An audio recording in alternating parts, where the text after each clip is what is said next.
wishing prison on these young black men. Yes, some of them commit crimes. So does everyone else. You can make the argument that Nick Fuentes, who is spewing hatred, is committing a crime, and a moral crime, if nothing else, because he's incentivizing people to commit violence.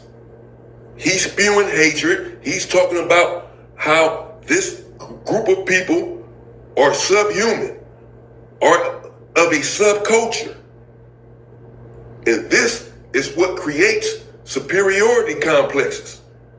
And Poetic Flakko and Anton Daniels and the Officer Tatum, the biggest sellout on YouTube.